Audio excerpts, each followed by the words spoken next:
alguma agressividade que tenha acontecido em casa, isso já passou, já esqueci de tudo, porque aconteceu, né? Mas há 27 anos que eu estou tão bem, não tem ninguém que grite no meu pé do ouvido, eu estou muito liberta, graças a Deus. Estou libertada dessas coisas, isso para mim foi a melhor coisa.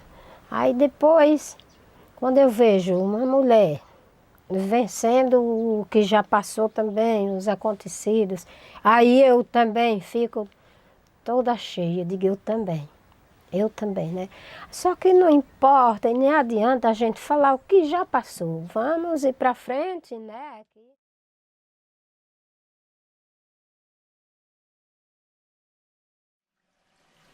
Il faut imaginer que l'on a à peu près 8000 ans d'histoire de l'activité humaine dans cette vallée. Les estives ont été colonisées il y a de ça 6000 ans.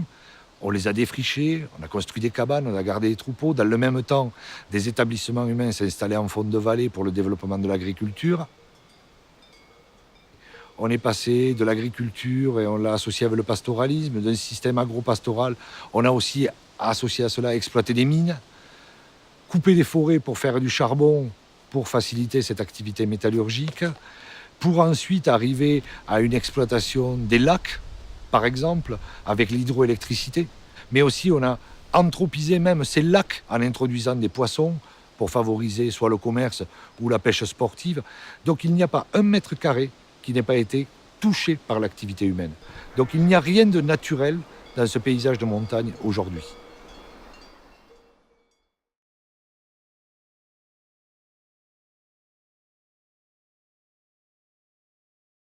Donc ça, c'est les tiques en fait qui viennent de Nancy. Donc c'est les tiques envoyées par les citoyens qui ont répondu à notre appel. Donc elles arrivent au laboratoire Tous Chercheurs à Nancy. Ensuite, elles sont rapatriées ici, où on va faire des analyses pour voir quelle espèce c'est, quel stade de tiques, si c'est des larves, des nymphes, des adultes.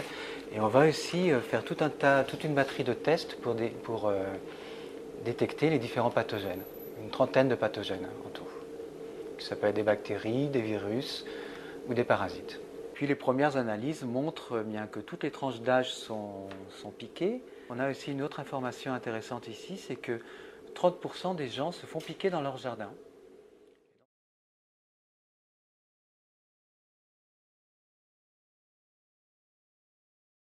Le principe, c'est d'essayer de comprendre et d'identifier les mécanismes qui se passent dans ces accidents particuliers où un deux roues remonte les fils de véhicules qui souvent sont des véhicules soit arrêtés, soit qui évoluent à faible vitesse.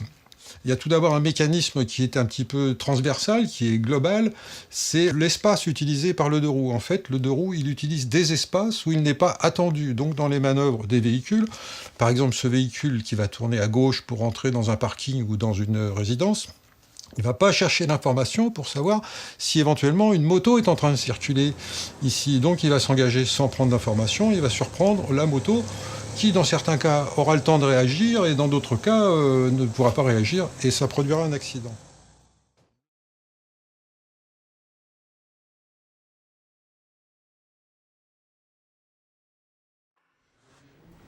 On est bon? Oui. J'y vais monter. Je fais pas beaucoup de standing, j'étais à Paris. Hein. Ah. Ouais. Ouais. Donc je risque d'avoir pas mal d'espace. Donc ça c'est une chouette chaise roulante. Je vais te faire voir. Il monte, c'est pas que ça qui est la chose le plus chouette, mais je peux bouger. Oui. Je peux bouger pendant que je suis debout. Ça c'est plus rare, particulièrement pour une chaise aussi petite. Et ça c'est une produit française d'ailleurs. C'est LifeStand. C'est encore, tu vas voir, je vais avoir le spasme quand je monte. Le spasme dans les jambes. Mais les chaises, et ça c'est la chose que j'aime, c'est ils bougent bien. Et je suis comme dans le Segway, tu vois.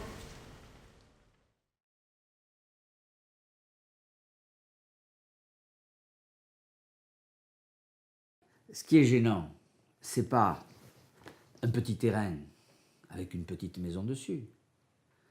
Si vous intégrez un petit terrain dans un terrain qui fait 5, 6 000, 8 000 mètres et que vous fassiez une plus petite maison sur ce terrain, celle de ces couples de personnes âgées dont je vous parlais tout à l'heure, ça n'est choquant pour personne. Ça n'est choquant pour personne. Mais si vous reprenez cette petite maison et ce petit terrain 50 fois, 16 fois, 20 fois, c'est là où vous n'êtes plus dans le coup. Ça, c'est de l'urbanisme à la grand-papa. Ça n'est plus un urbanisme moderne. On pouvait basculer de l'intérêt particulier à l'intérêt collectif en faisant une urbanisation différente qui respecte les champs et la nature et qui densifie ce qui est déjà urbanisé, qui d'un point de vue écologique est quand même vachement mieux. De garder le champ et là où il y avait une maison d'en mettre 2 ou 3, franchement c'est de loin la meilleure solution.